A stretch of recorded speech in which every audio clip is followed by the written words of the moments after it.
ഹരിയോടൊപ്പം എന്ന ഈ social media സീരീസിൻ്റെ പുതിയ ലക്കത്തിലേക്ക് സ്വാഗതം.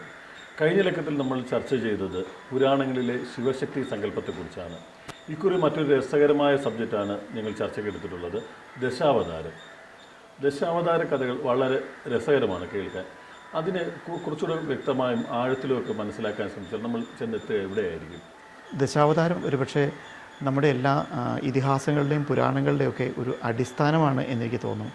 കാരണം ഒരുപക്ഷെ എങ്ങനെയാണ് നമ്മുടെ ഭൂമിയിലേക്ക് ജീവിതം അല്ലെങ്കിൽ ജീവൻ ഉണ്ടായത്, ജീവൻ്റെ അംശം വന്നത് എന്ന്, അല്ലെങ്കിൽ എങ്ങനെയാണ് ഇന്ന് വരെ ഭൂമി ഉണ്ടായത് എന്ന് കാണിക്കുന്ന ഒരു കൃത്യമായിട്ടുള്ള ഒരു വ്യവസ്ഥ, ഒരു പരിണാമ സിദ്ധാന്തം എന്നൊക്കെ നമുക്ക് വേണമെങ്കിൽ പറയാവുന്നതിനൊക്കെ അപ്പുറേക്കായിരിക്കാം ഒരുപക്ഷെ ദശാവതാരത്തിൻ്റെ പ്രാധാന്യം എനിക്ക് തോന്നുന്നു. കാരണം നമുക്ക് വളരെ സിമ്പിളായിട്ട് ദശാവതാരത്തിൻ്റെ ആദ്യം മുതലുള്ള 10 അവതാരങ്ങൾ നമ്മൾ വിഷ്വലൈസ് ചെയ്ത് കഴിഞ്ഞാൽ, അതിൻ്റെ ഓരോ ഭാഗങ്ങൾ വിഷ്വലൈസ് ചെയ്താൽ, ഇന്നത്തെ സയൻസ് ഏത് തരത്തിലാണ് നമ്മുടെ പ്രകൃതി അല്ലെങ്കിൽ ഇതൊക്കെ മാറ്റങ്ങൾ ഉണ്ടായിട്ടുള്ളത് എന്ന് പറഞ്ഞതിൻ്റെ അത്ര നൂറ്റാണ്ടുകൾക്കോ അല്ലെങ്കിൽ ഇത്രയും ആയിരക്കണക്കിന് വർഷങ്ങൾക്ക് മുമ്പോ വർണ്ണിച്ചിരിക്കുന്ന ഒരവസ്ഥയെന്ന് ആലോചിച്ച് വയ്ക്കൂ. അതായത് ദശാവതാരത്തിലെ ആദ്യത്തെ അവതാരം മത്സ്യമാണ്. ഇന്നത്തെ ആധുനിക സയൻറ്റിസ്റ്റുകളൊക്കെ പറഞ്ഞിരിക്കുന്നു, അല്ലെങ്കിൽ ഒരു അമീബയാണ്, അല്ലെങ്കിൽ ഏതൊരു ഫിഷ്, ഒരു എൻ്റെ പേര് ഞാൻ ഗൂഗിളിൽ കണ്ടിട്ടുള്ള ഒരു ഫിഷ് എന്നുള്ള ഇതാണ്. അപ്പോൾ ആദ്യം ജീവൻ ഉണ്ടായത് അത് ജലത്തിലാണ്.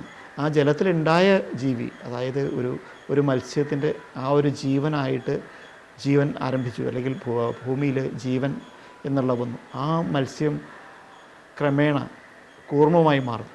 മത്സ്യം കൂർമ്മമായി മാറുന്നത് നമുക്ക് ഒന്ന് വിഷ്വലൈസ് ചെയ്യാൻ കഴിയുന്നതാണ്. കാരണം മത്സ്യത്തിൻ്റെ ഒരു രൂപം, മത്സ്യത്തിന് ഈ പറഞ്ഞ പോലെ അതിൻ്റെ തല, അതിൻ്റെ വാല്, എല്ലാ രൂപവും എന്നെടുക്കുക. മത്സ്യത്തിൽ നിന്ന് കൂർമ്മത്തിലേക്കുള്ള മാറ്റം, കാരണം ആ മത്സ്യത്തിൻ്റെ മുകളിൽ ഒരു തോട് വന്നു, അതിന് 4 കാല് വന്നു. മത്സ്യത്തിൽ നിന്ന് കൂർമ്മമായി മാറുമ്പോൾ അത് ഈ മത്സ്യം കൂർമ്മമായി മാറി. അപ്പോൾ കൂർമ്മ വന്ന ജീവിയിലേക്ക് ഒരു പരിണാമം അവിടെ ഉണ്ടായി. അതിനുശേഷം അത് വരാഹമായി മാറി. കൂർമ്മത്തിന് ഒരു പ്രത്യേകതയുമുണ്ട്. മത്സ്യം കൂർമ്മമായി മാറിക്കഴിഞ്ഞപ്പോൾ അത് കരയിലും വെള്ളത്തിലും ഒരേപോലെ ജീവിക്കാവുന്ന ഒരു ജീവിയാണ് കൂർമ്മം എന്നുള്ളത്. അപ്പോൾ മത്സ്യത്തിൽ നിന്ന് ആമയായി മാറി. ആമ സ്വാഭാവികമായിട്ടും അത് കരയിലേക്ക് കയറി. ആമയിൽ നിന്ന് അത് ഒരു പന്നിയുടെ രൂപത്തിലേക്ക് മാറി, വരാഹം എന്നുള്ള രൂപത്തിലേക്ക് മാറി. നോക്കൂ, കാരണം ആമയുടെ മുഖമോ അല്ലെങ്കിൽ ജീവിതത്തിൻ്റെ അവരുടെ ശരീര പ്രകൃതിയിൽ നിന്ന് പന്നിയുടെ രൂപത്തിലേക്ക്, വരാഹത്തിൻ്റെ രൂപത്തിലേക്ക് മാറുമ്പോൾ ഏകദേശം കുറേയേറെ സാമ്യങ്ങളുണ്ട്. കാരണം അതിൻ്റെ തൊണ്ട് മാറിയ പോലെയുള്ള അതിന് ചെറിയ വ്യത്യാസങ്ങൾ വന്ന് അത് നേരെ വരാഹമായി മാറി. അതിനുശേഷം എന്താണ്, അതായത് ഇതിനുശേഷം ഓരോ ചേഞ്ചിനും ഒത്തിരി കാലഘട്ടങ്ങളുണ്ട്. പക്ഷേ ഓരോ കാലഘട്ടത്തിൻ്റെ പ്രാധാന്യമാണ് അവിടെ പറയുന്നത്. വരാഹത്തിൽ നിന്ന് പിന്നെ വന്നിട്ടുള്ളത് നരസിംഹമാണ്. അടുത്ത ട്രെയിനിങ് നരസിംഹമാണ്. നരസിംഹം എന്നുള്ളത് നരൻ തന്നെയാണ്. കാരണം എന്താ വെച്ചിട്ടുണ്ടെങ്കിൽ ആദ്യ മനുഷ്യൻ എങ്ങനെയായിരിക്കും? കാരണം ബാക്കിയുള്ള വന്യജീവികളുടെ അതേ സ്വഭാവത്തിൽ ജീവിച്ചിട്ടുള്ള ഒരു ജീവിയായിരിക്കാം ആദ്യത്തെ മനുഷ്യൻ. അതായത് വന്യമായിട്ടുള്ള സ്വഭാവം, വന്യജീവികൾ മറ്റുള്ളവരെ കൊന്ന് തിന്ന് ജീവിക്കുന്നത് പോലെ ജീവികളെ കൊന്ന് ജീവിക്കുന്ന ഒരു മൃഗത്തിൻ്റെ സ്വഭാവമുള്ള എന്നാൽ മനുഷ്യരൂപം. ശരിക്കും അപ്പോൾ അതിൻ്റെ ഒരു മാറ്റം നമുക്ക് ഊഹിക്കാൻ കഴിയും. അതിൽ നിന്ന് പിന്നെ യഥാർത്ഥ മനുഷ്യനായി മാറുന്നത്, അതായത് നരസിംഹം കഴിഞ്ഞാൽ നരസിംഹത്തിൽ നിന്ന് ഒത്തിരി മാറ്റങ്ങൾ വന്ന് ആ സിംഹത്തിൻ്റെ അല്ലെങ്കിൽ വന്യതയുടെ സ്വഭാവം മുഴുവൻ മാറി യഥാർത്ഥ ഒരു മനുഷ്യനായി മാറി എന്ന് കാണിക്കുന്ന അവതാരമാണ് വാമനൻ. വാമനൻ ഒരു സാത്വിക, അതായത് വേറുന്നുണ്ട്, ഭൂമിയിലേക്ക് ജനിച്ച അല്ലെങ്കിൽ ഏറ്റവും സാത്വികനായിട്ടുള്ള, കള്ളത്തരങ്ങളില്ലാത്ത, വേറെ ദുസ്വഭാവങ്ങളൊന്നുമില്ലാത്ത ഒരു മനുഷ്യനായി വാമനൻ മാറി. വാമനൻ കഴിഞ്ഞാൽ അടുത്ത അവതാരം നമ്മൾ ശ്രദ്ധിച്ചാൽ ആ മാറ്റത്തിൻ്റെ പരിണാമം നമുക്ക് ശരിക്കും ശ്രദ്ധിക്കാൻ കഴിയും. വാമനൻ കഴിഞ്ഞ് ദശാവതാരത്തിൽ വരുന്നത് പരശുരാമനാണ്. പരശുരാമനെ നോക്കൂ, കാരണം വാമനുണ്ടായി, നല്ല മനുഷ്യനുണ്ടായി. അവിടെ ഇവിടെ മനുഷ്യൻ വന്നു കഴിഞ്ഞപ്പോൾ മനുഷ്യന് സ്വയം ജീവിക്കാൻ, അല്ലെങ്കിൽ മനുഷ്യന് ജീവിക്കാൻ സ്വന്തമായിട്ട് കൃഷി ചെയ്ത് ഉണ്ടാവണം, അല്ലെങ്കിൽ വേറുന്നുണ്ട് സ്വന്തം ഒരുമിച്ച് സൊസൈറ്റി പോലെ താമസിക്കാനുള്ള സൗകര്യങ്ങൾ ഉണ്ടാവണം. ഒരു മനുഷ്യൻ ഒരു സാമൂഹ്യ ജീവിയാണ്, അവന് സൊസൈറ്റി പോലെ ജീവിക്കണം എന്നുള്ളത് കൊണ്ട് ആ ഒരു രാമൻ, അതായത് പരശു, അതായത് മഴു ഏന്തിയ ഒരു രാമൻ, അതായത് വാമനൻ മാറുകയാണ്. വാമനൻ ഈ പറഞ്ഞ സാത്വിക സ്വഭാവത്തിൽ നിന്ന് മഴുവൊക്കെ ഏന്തി കാട് വെട്ടിത്തെളിച്ച് നിലനിൽപ്പിനായിട്ടുള്ള എല്ലാവരെയും ഈ പറഞ്ഞ പോലെ മനുഷ്യ സ്വഭാവമുള്ള മനുഷ്യരെ എല്ലാവരെയും ഒരുമിച്ച് കൂട്ടാൻ വേണ്ടി മാറുകയാണ് പരശുരാമൻ. അപ്പോൾ പരശുരാമനാണ് ശരിക്കും പറഞ്ഞിട്ടുണ്ടെങ്കിൽ സമൂഹത്തിൽ ആദ്യം ഇങ്ങനെ ഒരു കൂട്ടായ്മ അല്ലെങ്കിൽ വേറുന്നുണ്ട് ഒരുമിച്ച് കൂടാനുള്ള ഒരു സംവിധാനം ക്രിയേറ്റ് ചെയ്തത്. അല്ലെങ്കിൽ ആ കാലഘട്ടത്തെയാണ് പരശുരാമ കാലഘട്ടം എന്ന് വേണമെങ്കിൽ പറയാം. അതിൽ നിന്ന് പിന്നെ മാറി നോക്കൂ, ഒരു സമൂഹം ഒരുമിച്ച് കൂടിക്കഴിഞ്ഞാൽ തീർച്ചയായിട്ടും അവിടെ ഒരു നേതാവുണ്ടാവും, ഒരു രാജാവുണ്ടാവും. പരശുരാമിൽ നിന്ന് പിന്നെ വരുന്നത് ശ്രീരാമനാണ്.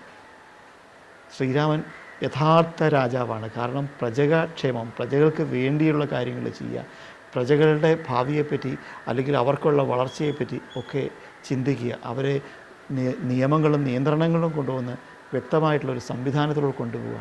അതായത് നല്ലൊരു മനുഷ്യനിൽ നിന്ന് മഴുവെറിഞ്ഞ് അല്ലെങ്കിൽ മഴുവും കൊണ്ട് കാട് വെട്ടിത്തെളിച്ച ഒരു കൂട്ടമായപ്പോൾ അവിടെ ഒരു രാജാവ് വന്ന് അവിടെ തീർച്ചയായും ഒരു രാജ്യമെന്നുള്ള ഒരു നല്ല രാജ്യമെന്നുള്ളൊരു സങ്കല്പത്തിലേക്ക് അവിടെ മാറുകയാണ്. നല്ല ഭരണം വന്നു കഴിഞ്ഞാൽ തീർച്ചയായിട്ടും എന്തായിരിക്കും അടുത്ത് സംഭവിക്കുക? അതാണ് ബലരാമൻ്റെ പ്രാധാന്യം. കലപ്പ ഏന്തിയ കർഷകൻ. കാരണം രാജാവ് വന്നു, രാജാവ് അപ്പോൾ കൃഷിയെ പ്രോത്സാഹിപ്പിച്ചു. അതായത് കൃഷി ചെയ്യാൻ ഈ രാമൻ എന്ന് പറയുന്നതെല്ലാം നമ്മൾ തന്നെയാണ്, മനുഷ്യർ തന്നെയാണ് രാമൻ. അപ്പോൾ ഈ രാമൻ രാജാവ് വന്നു കഴിഞ്ഞപ്പോൾ കുറേ വേറൊരു രാമന്മാരെ ഉണ്ടാക്കി. അതാണ് പരശു ഏന്തിയ രാമൻ, നമ്മുടെ കർഷകർ. ഇപ്പോൾ കർഷകർ വ്യവസായം ചെയ്ത് അവരുടെ കൃഷി ചെയ്ത് കലപ്പ ഏന്തി കൃഷി ചെയ്തപ്പോൾ രാജ്യം യഥാർത്ഥത്തിൽ സമ്പൽ സമൃദ്ധിയായി എല്ലാവർക്കും ജീവിക്കാൻ ബുദ്ധിമുട്ടുകൾ കുറഞ്ഞാൽ സ്വാഭാവികമായിട്ടും അവിടെയാണ് നമ്മുടെ കാലഘട്ടത്തിലുള്ള നമ്മളൊക്കെ വരിക. ശ്രീകൃഷ്ണൻ ഈ ജീവിതത്തിൽ ലോകത്തിലുള്ള എല്ലാ സൗകര്യങ്ങളും ആസ്വദിക്കുന്ന, ഈ പറഞ്ഞ പോലെ എന്താ പറയുക, വിവാഹം കഴിച്ച് കുടുംബവുമായിട്ട് കുട്ടികളായിട്ട് അതിനിടയ്ക്ക് മറ്റുള്ളവർ എന്താ പറയുക യുദ്ധങ്ങളും ദൂഷ്യങ്ങളും ഒക്കെയുള്ള നമ്മുടേതായിട്ടുള്ള ഇന്നത്തെ കാലഘട്ടത്തിലുള്ള എല്ലാ സ്വഭാവങ്ങളുമുള്ള ഒരു ഈശ്വരൻ ശ്രീകൃഷ്ണൻ. അത് ശരിക്കും ഒരുപക്ഷെ അതുകൊണ്ടായിരിക്കും ശ്രീകൃഷ്ണനോട് നമുക്ക് ഏറ്റവും കൂടുതൽ ഇഷ്ടം കൂടുതൽ തോന്നുക. കാരണം നമ്മുടെ കാലഘട്ടത്തിലെ ഒരു ഈശ്വരനായി മാറുന്നു. ഈ കാലഘട്ടത്തിന് അടുത്ത കാലഘട്ടം ഖഡ്കിയാണ്, അതായത് വാളയേന്തിയ ഈശ്വരൻ. ഒരുപക്ഷെ ഈ ദശാവതാരം ഉണ്ടാക്കിയ കാലത്ത് തോക്കുണ്ടാവുമെന്ന് ധരിച്ചിട്ടുണ്ടാവില്ലായിരിക്കാം. അതുകൊണ്ടാണ് ഒരുപക്ഷെ തോക്ക് എന്താന്ന് കൂട്ടിയാൽ മതി. കാരണം വാള എന്നുള്ളത് കൊല്ലാനുള്ള ഒരു ആയുധമാണ്. കൊല്ലാനുള്ള ആയുധത്തിൻ്റെ പ്രതീകമായിട്ട് മാത്രം നമുക്ക് വാളിനെ കണ്ടാൽ മതി. അതും ഇന്ന് തന്നെ ആരംഭിച്ചിട്ടുണ്ട്. കാരണം ഇന്നിപ്പോൾ യുദ്ധങ്ങൾ വളരെയധികം നടക്കുന്നു. സ്വത്തിന് വേണ്ടി പരസ്പരം കൊല്ലുന്നു, അല്ലെങ്കിൽ ഈഗോയ്ക്ക് വേണ്ടി പല കൊലപാതകം നടക്കുന്നു. ഒരു രാജ്യം തന്നെ പലതും നശിപ്പിക്കുന്നു. അപ്പോൾ ഖഡ്കി എന്നുള്ളത് ആരംഭിച്ചു കഴിഞ്ഞു. ഒരു ഭാഗത്ത് ഈ പറഞ്ഞ പോലെ നമ്മൾ വളർന്നു വന്നിരുന്ന നാശത്തിൻ്റെ ഒരു ഭാഗത്തുണ്ട്. പക്ഷേ ഇനിയും അതിന് ഒത്തിരി നീണ്ട ഒരു യുഗങ്ങളുണ്ടാവുമായിരിക്കാം. വീണ്ടും ഇത് തിരിച്ചു വരുമോ എന്നുള്ളത്, ഈ സൈക്കിൾ തിരിച്ചു വരുമോ എന്നൊന്നും നമുക്ക് പറയാൻ പറ്റില്ല. പക്ഷേ ഇതിൽ ഇവരെ പ്രസ്താവിച്ചിരുന്ന, അല്ലെങ്കിൽ ദശാവതാരം എന്നൊരു കാഴ്ചപ്പാടിൽ ഈ ഇത്ര കാലഘട്ടത്തിന് മുമ്പ് ക്രിയേറ്റ് ചെയ്യപ്പെട്ട ആ ഒരു പിക്ചർ, അതിൻ്റെ ഒരു പ്രാധാന്യം എത്രയാണ് എന്ന് ഒരുപക്ഷെ സാമാന്യ ആളുകൾക്ക് മനസ്സിലായിട്ടുണ്ടോ എന്ന് സംശയമുണ്ട്. അത് യഥാർത്ഥത്തിൽ മനസ്സിലാക്കേണ്ടതാണ്. അതോടൊപ്പം തന്നെ ഈ കാലഘട്ടത്തിലെ ഓരോ കഥകളിലേക്ക് നമുക്ക് മുമ്പോട്ട് പോകുമ്പോൾ, അതിനെപ്പറ്റി ചിന്തിച്ച് പോകുമ്പോൾ, ആ കഥകളിലെല്ലാം തരുന്ന കുറേ ഗുണപാഠങ്ങളുണ്ട്. അല്ലെങ്കിൽ എങ്ങനെ ജീവിക്കണം, ഏത് രീതിയിൽ പെരുമാറണം.